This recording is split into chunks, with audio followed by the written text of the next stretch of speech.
Right, here's going to be a fascinating conversation, I think, that happens pretty much next. If you're very interested in just the learnings, particularly of your children, then this might help, particularly across the primary and secondary schooling then and education, because a study has found that more boys are likely to drop out compared to girls in South Africa. That's in school, of course. Research by the University of Stellenbosch found that nearly the same number of boys and girls start school in grade 1, but by grade 12, approximately 100,000 more girls are enrolled than boys. The university's Bianca Böhmer joins us now to explain a little bit more. Bianca, thank you so much for the time. Appreciated. I suppose we should start right now by just getting a sense of, how you conducted your study then, and then we can get to some of the rationale and what's really come about. How long were you doing this study for? Over what time period? And who did you either interview or get to speak to? Good afternoon, Arabile. Great to be with you this afternoon. The study that this comes from takes from a data set that is linked to something called the data-driven districts. So all schools, aside from the Western Cape, are on a system called SA SAMS. So teachers and schools across the country upload information about absenteeism, about kids' marks onto the system. And we have a panel where we are now able to track children in the system from year to year. So this has been an ongoing study over a number of years in collaboration with the Michael and Susan Dell Foundation, who have been supporting the data-driven dashboards as well. So these particular results come from this year, but this has been a multi-year study looking at this data set. Yeah, and it's a very interesting data set overall then. Bianca, let's talk about that initial point that I made note of. Starting the same time then when they begin grade 1, by the time grade 12 comes about, approximately 100,000, not just a couple, it's 100,000 more girls enrolled than boys. Do we have reasons for this? Do we know exactly why? And perhaps you can extrapolate a little bit more when it comes to that data. So we do not know exactly why, but we are very clear at this point that this goes all the way back to the beginning. So even just within this data set, we have been looking specifically at kids coming in from grade 0 to about grade 4. And we can see even in grade 1, boys are repeating at much higher rates than girls.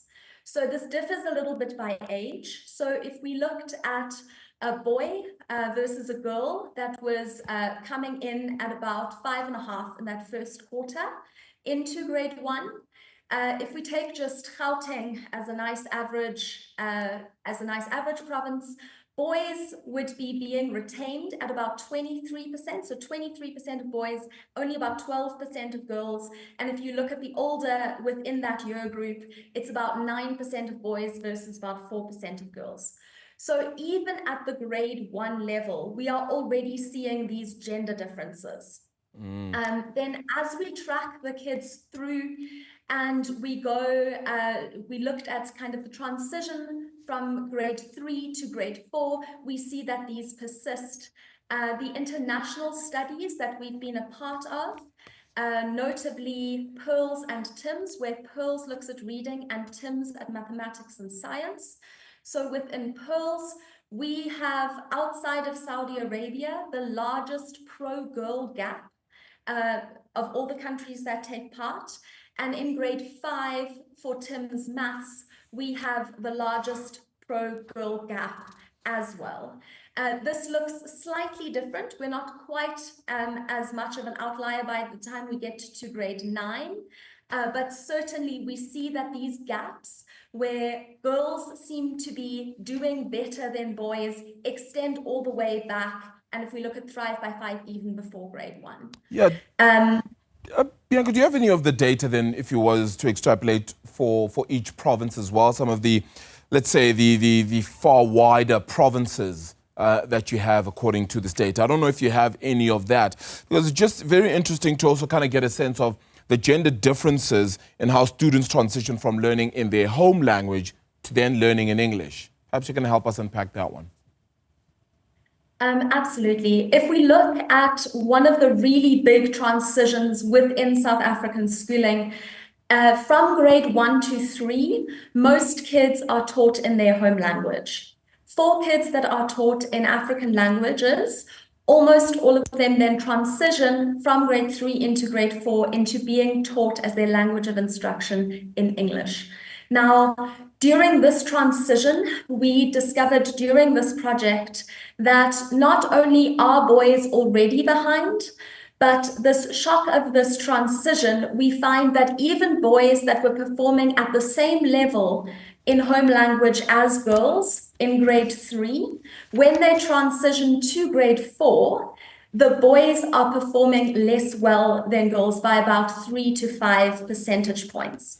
So there does seem to be something about boys being a little bit more at risk of some of these shocks within the schooling, that take place within the schooling system. Yesterday, President Cyril Ramaphosa in his State of the Nation address said, "Our immediate focus is to expand access to early childhood development for every child. This will be achieved through registering and formalizing existing ECD centers and ensuring that they have the facilities, training and material that they need to provide quality early learning." Would that change things? Would that help?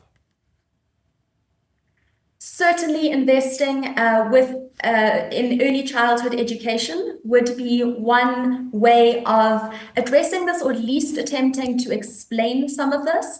We are seeing those differences already at that grade R stage.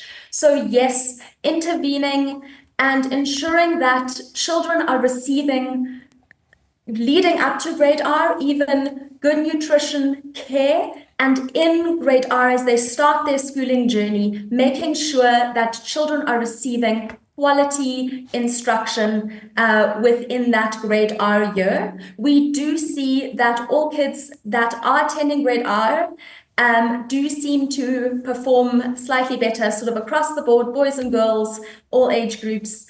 So certainly this would be a step in the right direction. Yeah, certainly it feels that way as well. Should we be creating policy that firmly steps in around this as well then? Not just based on gender, but really just ultimately creating the foundational phase growth for all students in order to have, I suppose, let's call it a better growing and a better pupil learnership then from a young age? I think we would be very much in support of such a policy move.